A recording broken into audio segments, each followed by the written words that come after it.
This is the FM Gold channel of All India Radio. In the program News Analysis, now we bring you a discussion on General Anti-Avoidance Rule GAR and its advantages. The participants are Dr. Yamini Agrawal of Indian Institute of Finance and journalist Urmi Goswami. Government has said that the General Anti-Avoidance Rules, GAR, will be implemented from the next fiscal year. So Dr. Agrawal, please tell me, what is GAR?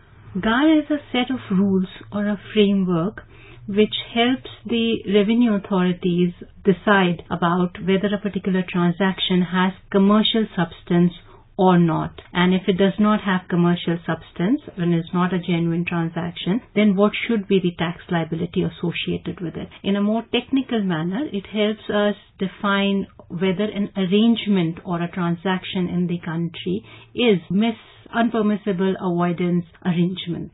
This is a set of rules that helps tax authorities decide whether a commercial entity has entered into an arrangement with another entity or with a subsidiary of it to avoid paying taxes to the government. It's basically an arrangement where you are not wanting to pay taxes. So you have avoiding paying taxes which were duly and legitimately due to the government by taking some advantages of the loopholes that have been existing in the present tax structure. So it's very different from what is tax evasion or what is tax mitigation, as we may call it, whereby tax evasion would be caused because of illegal activities or misrepresentation or by way of suppression or by fraud, and whereby tax mitigation is caused because people utilize fiscal incentives to take advantages of tax efficient zones. Tax mitigation would be like a tax holiday. Whereby somebody takes, let's say, setting up a unit in a special economic zone or taking advantages of the tax holidays or other tax planning avenues which are available. So basically, GAR will address those cases which are technically not illegal but not ethical. They are not illegal or forbidden by law, but they avoid taxes, avoid the payment of taxes to the government. So you close those loopholes through this system. So whereby the transaction has not been promoted by a person for the purposes of being commercially viable, but only for the purposes of taking tax advantages. So this will allow the government to raise more revenue, right? Yes, it empowers the revenue authorities to generate more revenues from all those transactions which have not been paying their taxes, let's say under the garb of saying that it was part of the tax planning structure or some other structure where they have been avoiding the taxes. So is this something that is special to India, this GAR, or is kind of a part of a global, do we find examples of this across the world? Yes, there are examples across the world. There has been studies done by different organizations like PwCs or the others which have actually identified how different countries have implemented GAR from a very long time, from 1981 to 88 and others. So you have Australia which has implemented GAR in 1981. You have China and Germany which implemented in recent about 2008, and then you have many other countries which implemented in 88 and others which are there. There have been countries which implemented them as way back as in 1960s as well. We know that the previous government had postponed the decision because this originally is proposed in the Direct Tax Code of 2009, but postponed on two occasions. First they said they'll do it in 2012, then they postponed it again in 2013. The current government came to power. They said that they would implement it, but they took another certain time frame. And some studies were done, some committees were set up to assess these.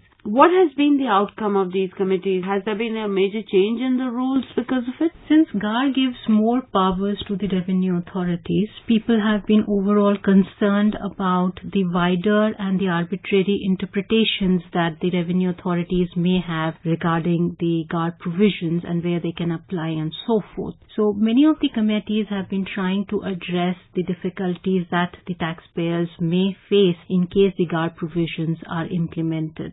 So thereby all the committees, right from the time when they were supposed to be implemented till date, have been trying to see that the GAR provisions are brought in such manner that they do not allow for arbitrary interpretations or wider interpretations that lead to harassment of the taxpayers. So there have been developments with specific anti-avoidance regulations as well, and together with that the GAR would help many of the tax authorities to plug those loopholes which people have been using to avoid taxes. Do you see the GAR that is going to be implemented from 1st April 2017 to be less apprehensive for people who will come under it? Have those concerns been addressed? Well, they have taken into consideration that what is the minimum threshold where the GAR provisions can be implemented, that the small taxpayers are not to be harassed. Also, they've taken into consideration where financial institutions or foreign institutional investors are making investments, basically trying to understand that the genuineness of the transaction remains intact for the commercial viability, and to only cover those transactions which have been taking an advantage of the loopholes that are there.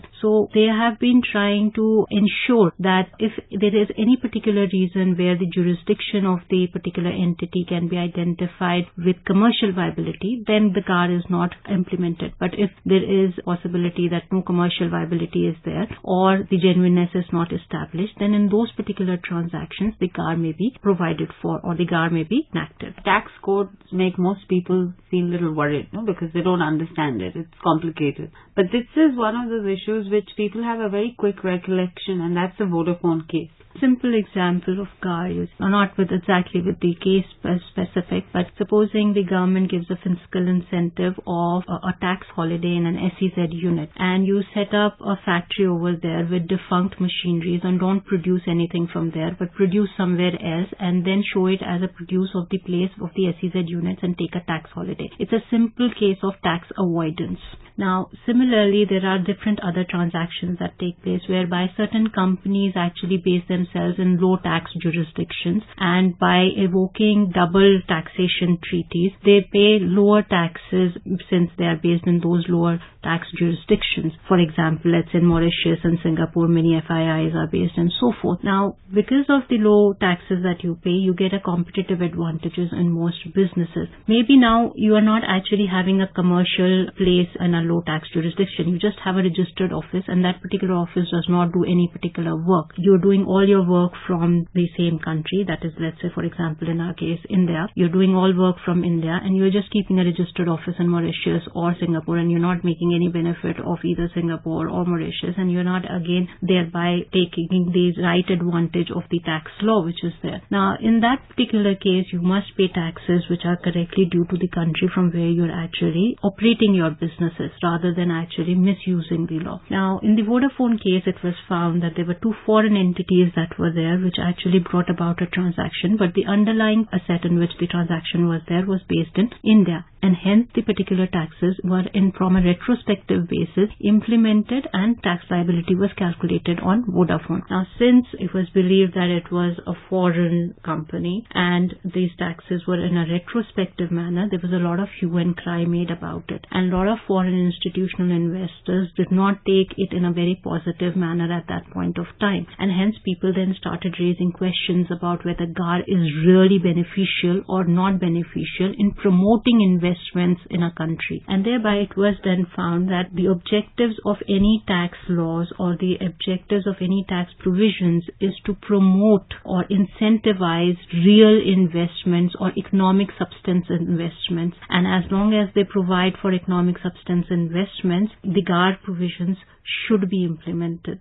There was a lot of hue and cry, but on closer assessment it is found that when it comes to real investments that make a difference to the country in which they are operating, in our case India, the GAR provisions work in that favor. You have the government talking about taking other steps that will address transparency and corruption and getting fiscal inclusion. So you've been having all these conversations. Where does GAR fit into this? Well, if you look at this particular government or the previous governments as well, they have been very focused on the fiscal deficits, and the previous government had laid down a fiscal consolidation plan. This government has been implementing that plan, and they have been able to bring about the fiscal deficits from 3.9% to 3.5%. The tax revenues, or both direct taxes and indirect taxes, have shown buoyancy and there has been an increase that is there. In the overall manner, when we talk about the income disclosure schemes or we talk about the demonetization process, there has been a continuous aim at increasing tax revenues which the government has and then direct them toward welfare schemes which the government has been introducing for the less advantaged people. And thereby this entire GAR activity would also enhance the tax revenues of the government by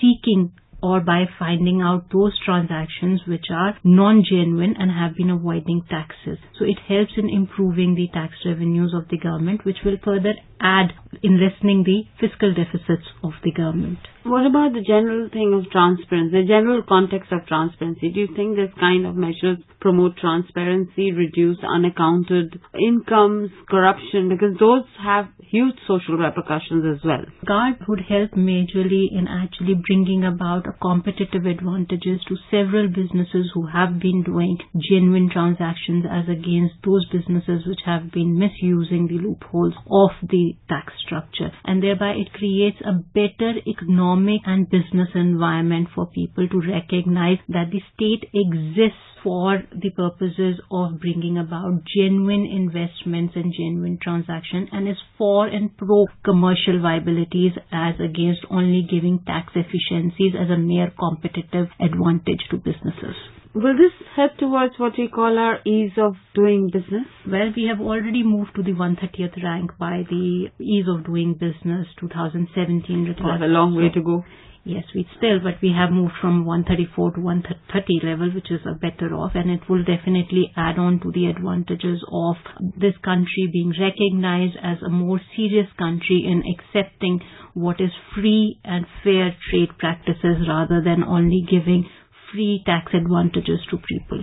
One can infer then that the whole fear that GAR is anti-investment is not true. It's the right kind of investment, or let's say investment that counts. Investments that would actually make more meaningful results to its people and to the people who are associated with it as and when the fiscal incentives are given for it.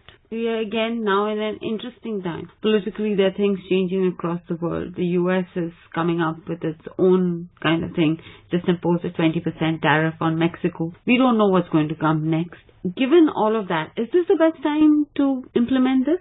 Globally, we've been observing a low growth rate and the economies have just recovered from the global financial crisis and they have still not been able to reach out to the levels which were expected. Because of the low growth trap that has been there in most economies have been forced to accept both accommodative monetary policies and expansionary fiscal policies. Protectionism has also become a part of it. However, India has been showing a very encouraging result of 7.1% growth rate, and let's say it is much more than what China has been offering as a 6.5% growth rate. Among all economies in the world, our economy is growing one of the fastest, so it may be the right time to implement it.